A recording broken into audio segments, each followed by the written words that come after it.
இயேசு கிறிஸ்துவின் நாமத்தினால் உங்களை வாழ்த்துகிறோம். இந்த நல்ல நாளிலே ஆண்டவருடைய வார்த்தையை நாம் பார்க்கலாம். சங்கீதம் 37ஆம் அதிகாரம் 30ஆம் வசனம். நீதிமானுடைய வாய் ஞானத்தை உரைத்து அவனுடைய நாவு நியாயத்தை பேசும். பிரியமானவர்களே, இந்த காலை வேளையில ஆண்டவர் உங்களோட பேசுகிற வார்த்தையை நாம் பார்க்கலாம். இன்றைக்கு நம்முடைய வாய் ஞானமாக நியாயமாக பேசுகிறதா என்று நாம் பார்க்க வேண்டும். வாய், நாவு, ஞானம், நியாயம் பேசுகிறதா என்று நாம் பார்க்க வேண்டும். நீதிமான்கள் பூமியை சுகந்தரித்துக் கொண்டு என்றென்றைக்கு அதிலே வாசமாய் இருப்பார்கள். ஒரு நீதிமான் அவனுடைய வாழ்க்கை எப்படி இருக்கும்? அவன் அவனுடைய பார்வையில அவன் நீதியாய் இருப்பான். அவனுடைய நடத்தில அவன் நியாயமாய் இருப்பான். அவனுடைய பேசுற வார்த்தையில அவங்க நீதியா இருப்பாங்க, நியாயமாக இருப்பாங்க. இன்றைக்கு நீங்களும் நானும் நியாயமாக இருக்கோமா என்று நாம் பார்க்க போகிறோம். இன்றைக்கு நாம் நீதியாக நாம் எண்ணப்படுகிறதா? நம்முடைய காரியங்கள் நியாயமாக நாம நடந்து கொள்ளுகிறோமா? மற்றவங்க கிட்ட நம்ம பேசும்போது நம்முடைய வாழ்க்கையில், அன்றாட வாழ்கிற வாழ்க்கையில் நாம் நீதியாக இருக்கோமா? நியாயமா நம்ம நடந்துக்கிறோமா? நியாயமா நம்ம பேசுறோமா என்று நாம் பார்க்க வேண்டும். எத்தனை பேர் ஆண்டவரை துதிக்கிறோம், நம்முடைய வாய் எப்படிப்பட்டவையா இருக்கிறது? அவங்க வீட்டுல போய் பார்த்தாதான் நமக்கு தெரியும்.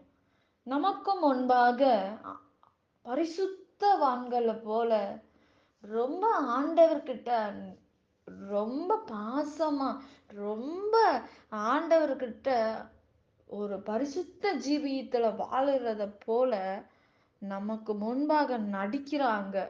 அந்த நடிப்பை யாரு? நாம மனுஷங்களுக்கு நமக்கு தெரியாது. ஆனா யாருக்கு தெரியும் உங்களுடைய இருதயம் எப்படிப்பட்ட இருதயமா இருக்கிறது என்று?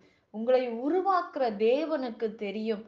அவருடைய கண்கள் பூமி எங்கும் உலாவி வருகிறது என்று வேதம் சொல்லுகிறது. நாம என்னதான் நடித்து வாழ்ந்தாலும் நாம் ஆண்டவருடைய சமூகத்துல, ஒரு ஜெப ஆலயத்துல, ஒரு ஜெப கூடுகையில, ஒரு நம்ம ஒரு ஜெபிக்கிறவங்க உங்க ஃப்ரெண்டு கிட்ட நீங்க என்ன வேணுமானாலும் நடிக்கலாம்.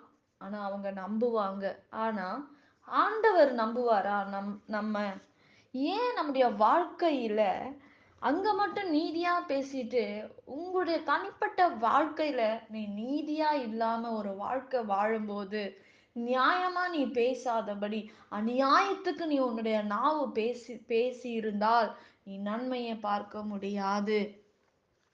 நீதியாக இருக்க வேண்டும் தேவ சமூகத்தில். நீங்க ஆண்டவர்கிட்ட எப்படி உண்மையா இருக்கீங்களோ அதே போலதான் ஒரு மனுஷங்கிட்டயும் நம்ம உண்மையா இருக்கணும். ஆனா இந்த உலகத்துல உண்மைன்றதே இல்லை, நியாயம்ன்றதே இல்லை. ஒரு அநியாயக்காரனுக்கு தான் சப்போர்ட் பண்ணிக்கிட்டு வருவாங்க. ஒரு நீதியா இருக்கிறவனுக்கு அங்க நீதி எண்ணப்படாது. ஆனா ஆண்டவர் சொல்றாரு, நீதிமான் தான் இந்த பூமியை சுகந்தரித்துக் கொள்ளுவார்கள் என்று வேதம் சொல்லுகிறது. இன்றைக்கு எத்தனை பேர் நம்முடைய வாழ்க்கையில் நம் நாவு எப்படிப்பட்டதா இருக்கிறது? ரொம்ப மோசமான வார்த்தையை பேசுறது, கெட்ட வார்த்தையை பேசுறது. கெட்ட வார்த்தை உங்க வாயில் புறப்பட வேண்டாம் என்று வேதம் சொல்லுகிறது. ஒரு சாதாரண ஒரு காரியம், நம்ம வாய் எப்படிப்பட்டவையா இருக்கிறது? ரொம்ப மோசமான வார்த்தையை பேசுறது, ரொம்ப அநியாயமான காரியங்களை செய்யறது. இந்த வாய் எல்லாவற்றையும் செஞ்சுட்டு நீங்க ஆண்டவரே எனக்கு இந்த அற்புதம் நடக்கணும், எனக்கு இந்த பிரச்சனை இருக்கு, நான் இதுல சிக்கி இருக்கிறேன், என்னை காப்பாத்துங்கன்னா எப்படி காப்பாத்துவார் ஆண்டவர்? நம்முடைய வாழ்க்கை அவர் எப்படி உதவி செய்ய முடியும்? வேதம் தான் சொல்லுது, நீதிமான் நீதியா இருப்பாங்க, நீதியா பேசுவாங்க, நியாயமா பேசுவாங்க, அவங்கதான் பூமியில் உள்ள சகல ஆசீர்வாதத்தையும் பெற்றுக்கொள்ள முடியும், எல்லாவற்றையும் அவங்க சுகந்தரித்து கொள்ள முடியும் என்று வேதம் சொல்லுகிறது. பிரியமானவர்களே, இன்றைக்கு நீங்களும் நானும் எப்படிப்பட்டவர்களாக நாம் வாழ்ந்து கொண்டு இருக்கிறோம்? இந்த உலகத்தில், நம் வீட்டில், நம் தனிப்பட்ட வாழ்க்கை நாம் எப்படிப்பட்டவர்களாய் இருக்கிறோம் என்று நாம் யோசிக்க வேண்டும். முழுமையாக ஒவ்வொரு நாளும் ஆண்டவரே, நீதியாக நான் பேசணும்ப்பா, நியாயமா பேசணும்ப்பா, எனக்கு உதவி செய்யுங்க. நான் அப்படி பேசியிருந்தா என்ன மன்னிச்சிருங்க. இனி ஆண்டவரே, நான் உண்மையா வாழ விரும்புறேன். நீங்க நீதியா இருக்கும்போது, ஒரு நீதிமானா நீ இருக்கும்போது, நிச்சயமாக நீ இழந்தது எல்லாவற்றையும் ஆண்டவர் உங்களுக்கு கொடுக்க அவர் வல்லமை உள்ளவராய் இருக்கிறார். பிரியமானவர்களே, நிச்சயமாக ஆண்டவர் இந்த காரியங்களெல்லாம் ஏசப்பா விரும்புகிறாரு. கர்த்தர் நியாயத்தை விரும்புகிறார். அவர் அவர் தமது பரிசுத்தவான்களை கைவிடுவதில்லை. நியாயமா இருக்கிறவர்களை ஆண்டவர் நான் கைவிட மாட்டேன் என்று ஆண்டவர் சொல்லுகிறார். பரிசுத்தவான்களை ஆண்டவர் என்ன செய்ய மாட்டாராம்? எந்த சூழ்நிலையிலும் நம்மை கைவிடாத தேவன். நம்மை காக்க காக்கிற தேவனா இருக்கிறார். நம்மை ஒவ்வொரு நாளும் துர்மார்க்கனோ அவனுடைய சந்ததியோ அறுப்புண்டு போகும் என்று வேதம் சொல்லுகிறது. பிரியமானவர்களே, இன்றைக்கு நம்முடைய வாழ்க்கையில் ஒவ்வொரு நாளும் நம்முடைய வாழ்க்கையில் நாம் யோசிக்க வேண்டும். நீதியாக வாழ வேண்டும், நியாயமாக பேச வேண்டும் என்று ஆண்டவர் சொல்றார்.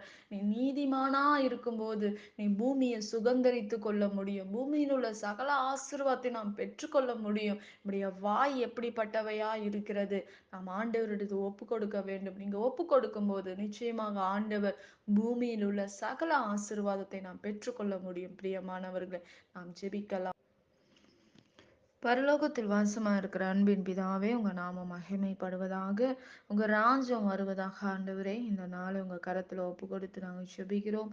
இசப்பா, நீர் உதவி செய்யுங்க ஆண்டவரே, அற்புதங்களை செய்யுங்க, அதிசயங்களை செய்யுங்க ஆண்டவரே. ஏசப்பா, இந்த வார்த்தையை கேட்கிற ஒவ்வொருவரையும் நீர் ஆசிர்வதிங்கப்பா. ஆண்டவரே, எங்க வாயை பரிசுத்தப்படுத்துங்கப்பா. ஆண்டவரே, பரிசுத்தவான்களை நீங்க கைவிட மாட்டீங்க என்று சொல்லியிருக்கீங்கப்பா. எங்களை பரிசுத்தமாக மாத்துங்க ஆண்டவரே.